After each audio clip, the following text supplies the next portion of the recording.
O texto diz assim, Marcos 4:35.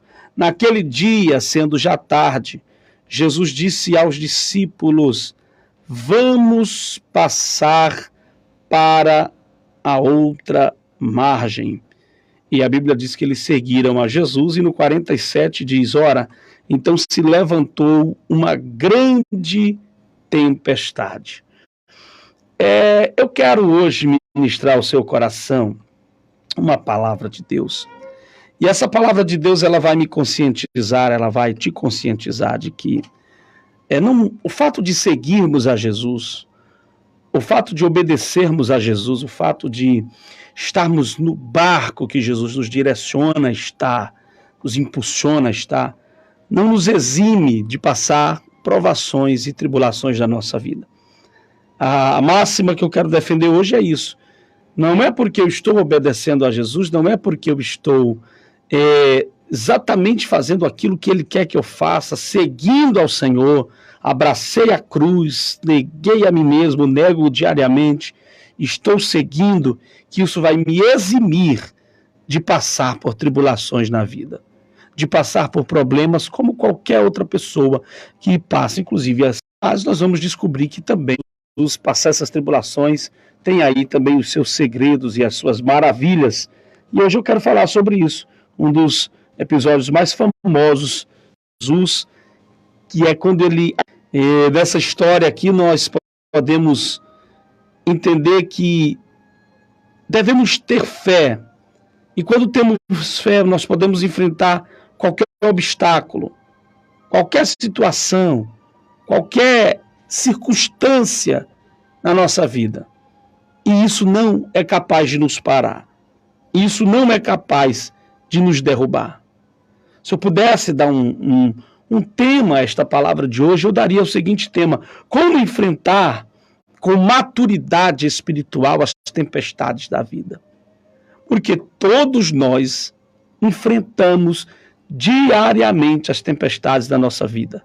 Dentro da nossa casa, dentro do nosso relacionamento, no meio da nossa família, com os nossos filhos, com os nossos pais, com os nossos amigos, com irmãos, com a vida profissional, com a vida financeira. Enfim, todos nós enfrentamos essas tempestades.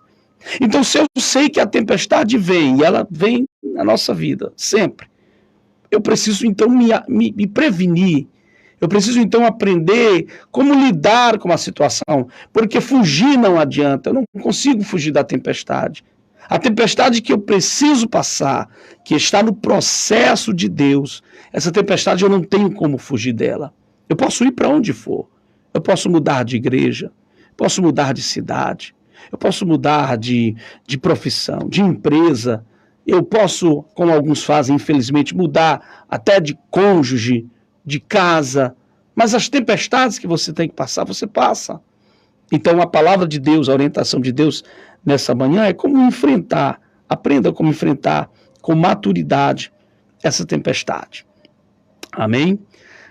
O texto nos ensina que Jesus, ele chama os discípulos para atravessar o mar. É Jesus quem propõe a travessia, não são os discípulos. Não é o inimigo da nossa alma. Mateus 4:35, Marcos 4:35 diz, e naquele dia já sendo tarde, já era tarde, já ia anoitecer, Jesus sabia que ia anoitecer. E é difícil atravessar um lago que seja mais grande como aquele lago já no entardecer. Essa Bíblia diz que Jesus diz assim, vamos passar para a outra margem. A proposta é de Jesus. E prontamente os discípulos obedecem a Jesus. Eles entram no barco. E a Bíblia diz, lá no Evangelho, segundo escreveu Mateus, capítulo de número 8, versículo 23, contando a mesma história. Mateus escreve assim, porque Jesus estava na embarcação. Mateus estava naquela caravana. Então ele vai responder com mais propriedade, com um pouquinho mais de detalhe. E a Bíblia no barco e os seus discípulos o seguiram. Note os fatos em sequência. Jesus chama, Jesus diz, vamos atravessar para o outro lado, já está tarde, a gente precisa atravessar. Aí Jesus entra no barco E a Bíblia diz que eles seguem a Jesus. Eles vão seguindo os passos. Se o mestre entrou, vamos entrar. E entra todo mundo no barco. E o que acontece a seguir é algo inesperado, porque se está todo mundo fazendo tudo conforme o script, mas mestre, Felipe Lopes, pastor Felipe, eu estando lá, eu diria, mas mestre, está meio confuso essa coisa aqui. O senhor chamou, a gente veio, a gente te obedeceu, que é um grande segredo da vitória, é a obediência, é um dos grandes segredos, e aí o senhor entra no barco, a gente te segue, porque aonde o senhor está tudo bem, e aí a primeira coisa que acontece é uma grande tempestade se levantando na nossa vida. Mas não era para ser assim, era para ser uma calmaria, porque afinal de contas nós estamos te seguindo, te servindo e te obedecendo. Há um evangelho pregado nos dias de hoje, um evangelho que prega que se você está certinho, se a tua vida está direitinha com Deus, nada de ruim pode te acontecer, ou nada de provação, nada de tempestade. Algumas igrejas pregam esse evangelho que a gente chama de o evangelho do triunfalismo. E a máxima desse evangelho diz que se está acontecendo alguma coisa na tua vida, é porque você está em pecado. Se você está enfrentando alguma tempestade, é porque tem algum pecado oculto que você precisa confessar. Mas ora, quando nós olhamos para esse texto, dá um nó na cabeça dessa turma que prega esse evangelho, porque, olha as sequências, vamos atravessar? Eles dizem, opa, eis-me aqui, sim, Senhor, obedecemos, entra no barco, Jesus. Opa, Jesus entrou, entro também, estou seguindo a Jesus. Aí a Bíblia diz já no versículo 47, ora, então se levanta uma grande tempestade. Mas, Senhor, como assim? Você já se questionou isso? Eu tenho certeza que já, porque já aconteceu comigo. Eu passando uma luta, eu disse, mas Senhor, tem alguma coisa em mim que está errado? Tem alguma coisa em mim que precisa ir? Eu estou em pecado, Senhor. Eu estou andando na contramão da tua vontade, é isso? Porque para vir um vento tão forte desse, eu só posso estar em desobediência. E não é. É o processo que você precisa passar. Porque esse processo vai produzir em você algumas experiências muito maravilhosas e fantásticas que você ainda não tem com Deus. O fato de nós seguirmos a Jesus não nos isenta de enfrentar as tempestades da vida. Entenda isso nessa manhã. O fato de nós servirmos a Deus e até sermos obedientes ao Senhor não nos isenta de passar a tempestade, de ter enfermidades na nossa vida. Eu não aceito enfermidade. Não é uma questão de aceitar ou não, eu também não aceito. Mas, vez por outra, eu estou enfermo. Vez por outra eu estou enfermo, você está enferma, mas nós não aceitamos. Mas é que nós somos seres humanos, passamos por isso. Mas você precisa aprender isso. Está servindo a Jesus? Está. Então vai vir as tempestades. Quando os discípulos veem essa tempestade, eles reagem de uma forma desesperada, eles ficam transtornados. Eles começam a se apavorar, eles começam a se inquietar e se agitar e ficam com aquela sensação de que vai tudo por água abaixo, literalmente. Vai cair, a nossa embarcação vai afundar, nós vamos morrer afogados e, nossa, Jesus não está vendo isso? Será que Jesus não está acompanhando o meu sofrimento? Aonde está Jesus que não fala comigo? Está em silêncio, Jesus, Jesus. E eles ficam desesperados. E aí onde o Senhor Jesus os repreende, no versículo 40, quando Jesus diz assim, por que vocês estão com medo? Por que vocês estão tão temerosos? Por que vocês estão tão desesperados? Aí vocês ainda não têm. Parece que Jesus está dizendo, além dessa viagem, o motivo dessa tempestade, o motivo dessa turbulência, desse maremoto aí que a gente está enfrentando, é exatamente para produzir em vocês fé. Porque sem fé não funciona. Sem fé é impossível agradar a Deus.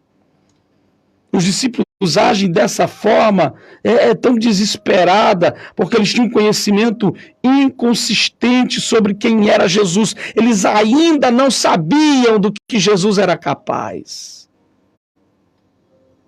Eles ainda não sabiam da magnitude do poder do Senhor que eles serviam. Sabe por que essa tempestade veio? Porque eles precisavam descobrir verdadeiramente e profundamente quem era Jesus. É nesse texto que eles vão dizer, mas quem é este homem? Eles ainda não sabiam. Eles andavam com Jesus, eles serviam a Jesus, eles obedeciam a Jesus, porém eles ainda não conheciam verdadeiramente quem é Jesus. Eles ainda não sabiam do que Jesus era capaz. Você está entendendo? O questionamento dos discípulos após o milagre revela essa verdade. Quem é este homem? Quem é este homem que até o vento e o mar lhe obedecem? Ou seja, quem é ele? Mas vocês não servem a ele. Mas vocês não andam ao lado dele, mas vocês não obedecem a ele. Mas nós não o conhecemos. E infelizmente, nós estamos vivendo esses dias tão maus, onde muitas pessoas têm um conhecimento sem consistência de quem é Jesus. Estamos vivendo em uma época em que as pessoas estão servindo a Deus com muita superficialidade. As pessoas estão dentro da igreja. As pessoas carregam uma Bíblia debaixo do braço. As pessoas cantam, até choram, se jogam. Mas a verdade é que muitas pessoas não conhecem verdadeiramente ainda quem é Jesus. Estão lá, estão no grupo que se chama grupo de Deus, povo de Deus, muito superficial. É aquele amigo de domingo que a gente precisa ir lá cumprimentá-lo. Jesus, para muita gente, é aquela pessoa que só está ali, aquele ser, aquele Deus que servimos, que está ali só para fazer milagre quando nós precisamos. Para muitas pessoas, Jesus é isso. Para muitas pessoas, Jesus é só o carpinteiro.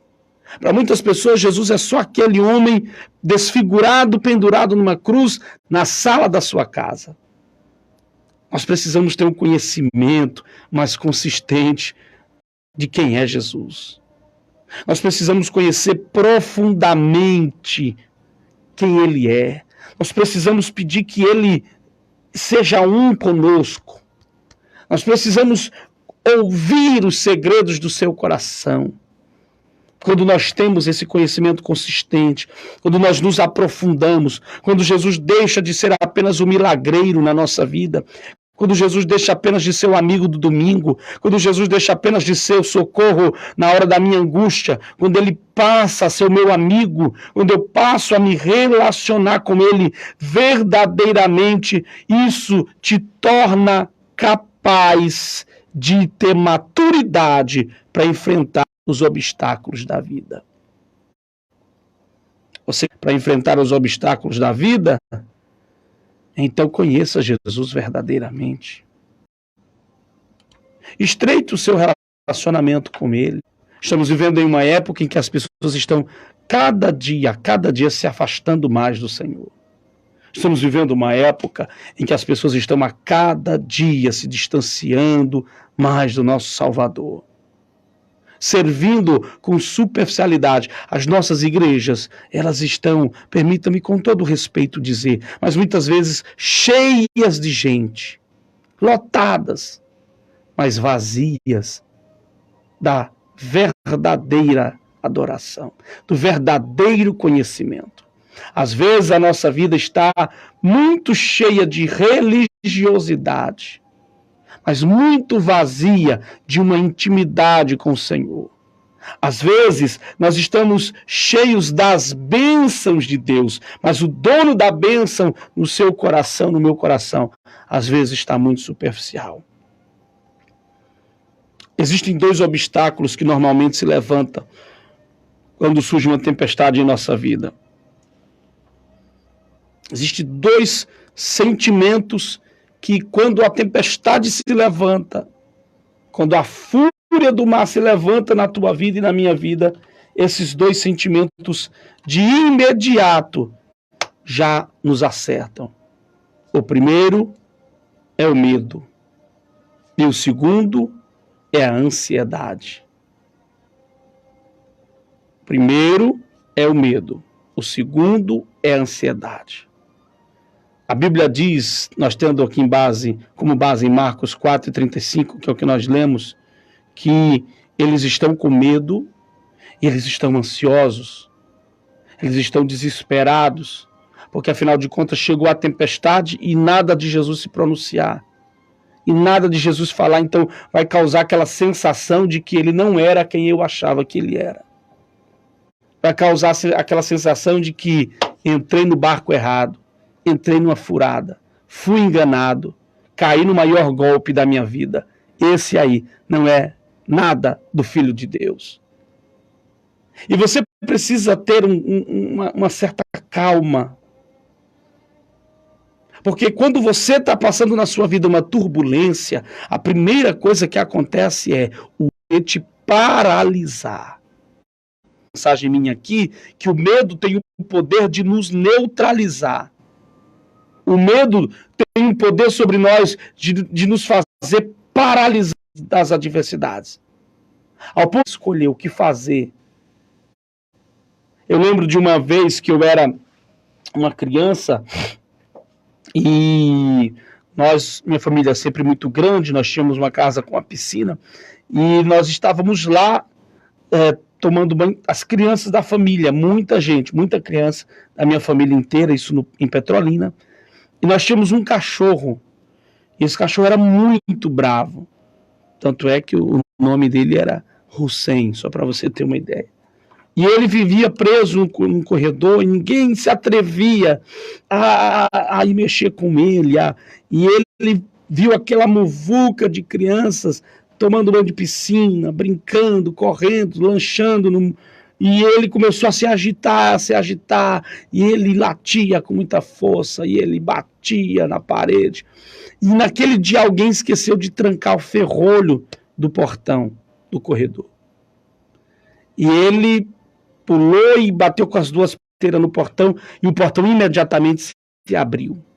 Ele se assustou, viu que o portão estava aberto. O que ele correu em nossa direção, gritou, o Hussein está solto.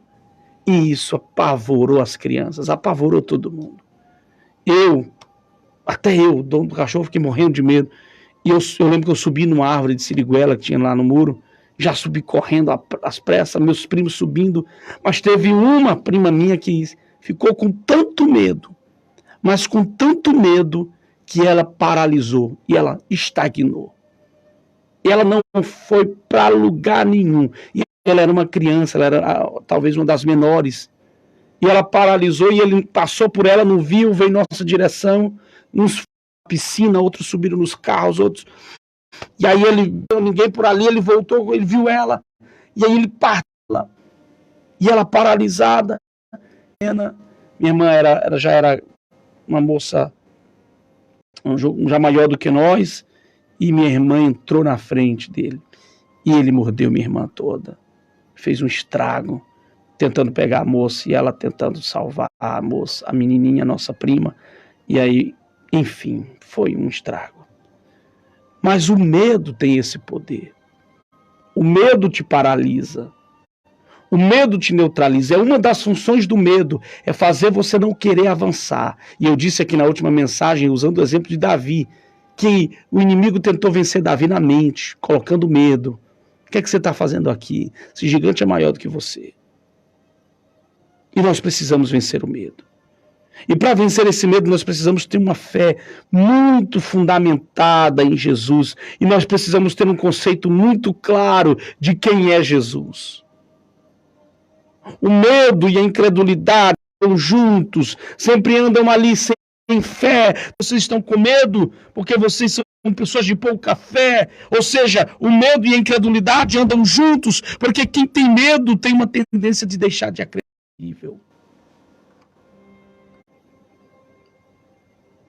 Vença o medo.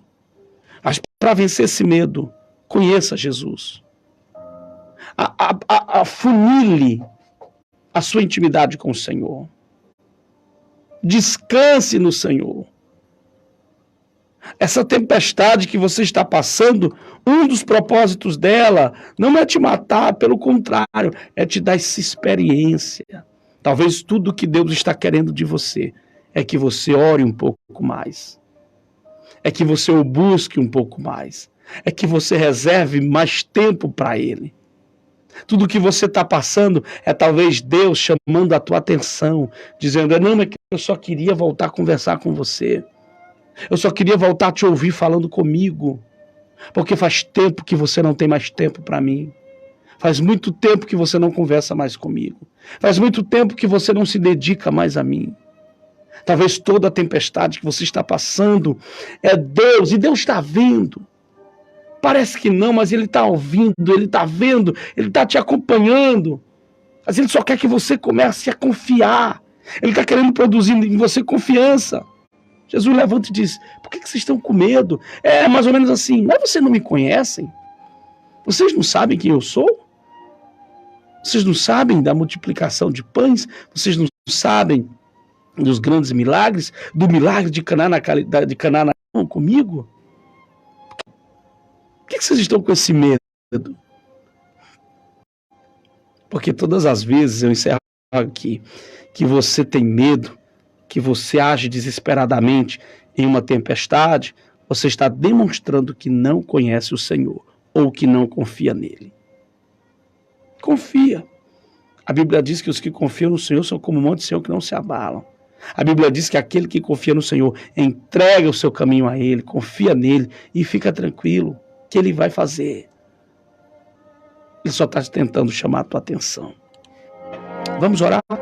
Senhor, estamos aqui na tua presença, Pai. Nessa manhã, nós ouvimos a tua voz. Eu sei que muitos desses irmãos que me ouvem estão passando tantas tempestades. O ano está se encerrando, se findando, e muitos estão passando suas lutas, suas tempestades, suas adversidades. Mas, Senhor, como foi pregado aqui hoje, eu sei que há um propósito. Eu sei que há uma direção do Senhor. Eu sei que há um impulso para que a nossa fé seja aumentada. Que esses irmãos possam entender isso. Que o Senhor possa acalmá-los.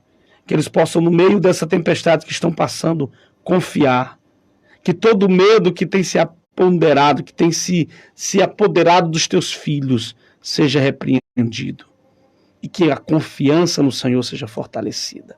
Em nome de Jesus. Amém. Muito bem, 10h04, passei aqui os minutinhos do meu horário, mas eu estou por aqui já encerrando essa programação, que foi com certeza uma maravilha, uma bênção.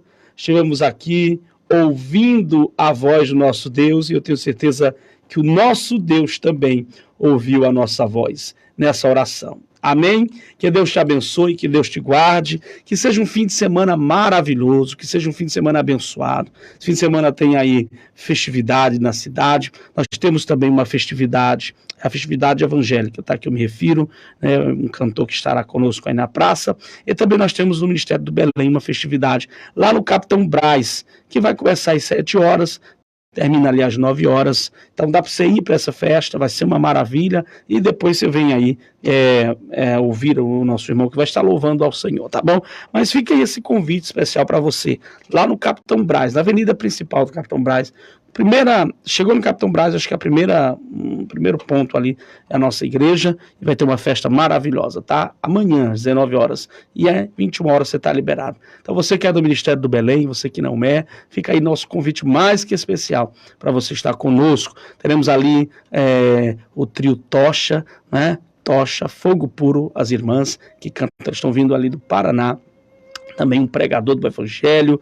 No domingo também a festa continua. Vai ser uma maravilha. Tá bom? Obrigadão pela audiência, pelo carinho. Manda um abraço aqui especial para o pessoal da nossa escola bíblica dominical. Nós ontem tivemos o encerramento do trimestre ali na sede, com os irmãos ali da sede, a escola da sede. Foi uma festa, foi brindes, né? Os professores, a irmã Érica tá aí, que eu tô vendo, uma das nossas professoras, foi ali homenageada. Enfim, os professores receberam prêmios, homenagens, os alunos receberam prêmios, homenagens, e foi uma glória de Deus ontem. Então, que Deus abençoe. Nós estamos entrando em recesso da escola dominical, mas em janeiro, lá para o dia 15, nós retornamos com muita alegria. Deus abençoe, obrigado pelo carinho, obrigado pela audiência.